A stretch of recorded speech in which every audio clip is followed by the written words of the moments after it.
Bom, hoje eu queria compartilhar com vocês uma temática que vai me acompanhar por longos meses aí, até a efetivação do meu trabalho de conclusão de curso no bacharelado em Ciências Sociais. Em 2020, no meu primeiro TCC, eu fiz uma análise do cotidiano escolar, em relação ao que pede, a Lei 10.639 de 2003. O que é essa lei? O que ela pede? O que gira em torno dessa lei de 2003 e eu vou contar para vocês um pouco sobre isso. Bom, a Lei 10.639 de 2003, ela altera a Lei de Diretrizes e Bases da Educação Nacional, uma lei de 1996, onde torna obrigatório o ensino da história e cultura africana e afro-brasileira na educação básica a nível nacional. Hoje eu tô com esse documento aqui que dita as diretrizes curriculares nacionais para a educação das relações étnico-raciais e para o ensino de história e cultura afro-brasileira e africana. O objetivo do meu trabalho é fazer uma análise de documento desse novo material didático reformulado pela lei do novo ensino médio, Essa reforma ela traz muitas mudanças e eu quero analisar a perspectiva da lei 10.639 dentro aí do espaço escolar.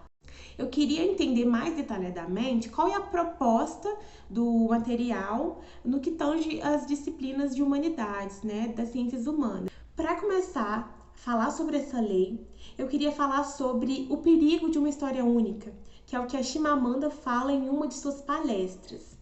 História única é o que por muito tempo existiu dentro do espaço escolar. Existia uma história única com um olhar totalmente eurocêntrico, que inviabilizava as produções e os conhecimentos das culturas africanas e afro-brasileiras.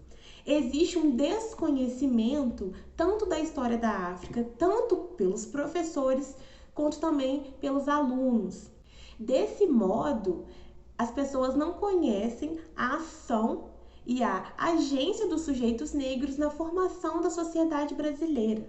O que se priorizava falar era o lugar de inferioridade dessas pessoas dentro da sociedade brasileira. Essa história única coloca o sujeito negro como um ser que precisa da agência de outro para poder existir.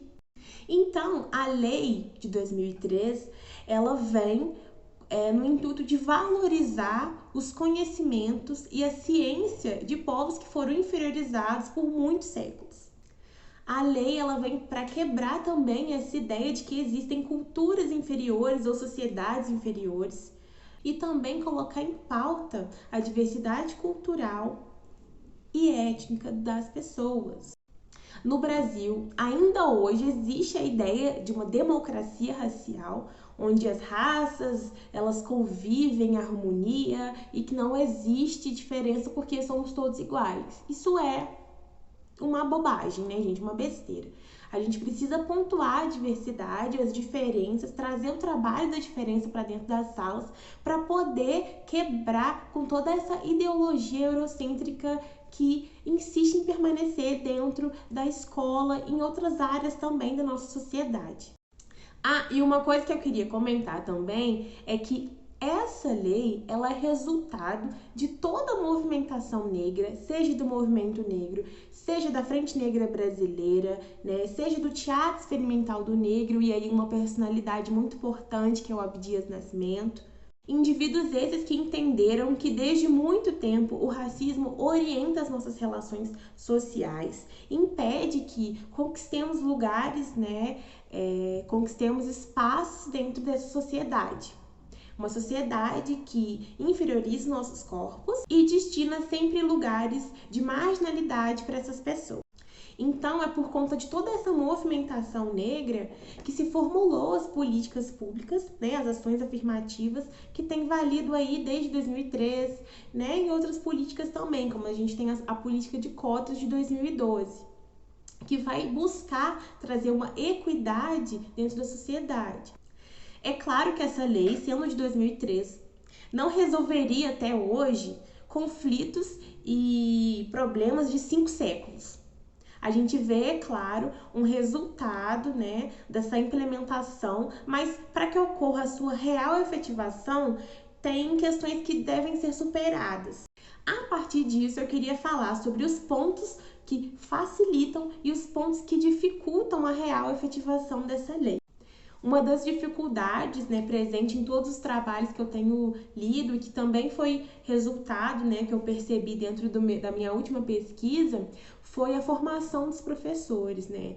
Provavelmente muitos professores que estão atuando aí nas redes de ensino não tiveram na sua formação inicial o debate e a introdução, né, dessas temáticas, o que dificulta a efetivação da lei dentro do espaço escolar, porque como que o professor ele vai aplicar um conhecimento que ele não aprendeu, né? Como se ele não teve conhecimento de África, se ele não teve conhecimento da cultura afro-brasileira, né?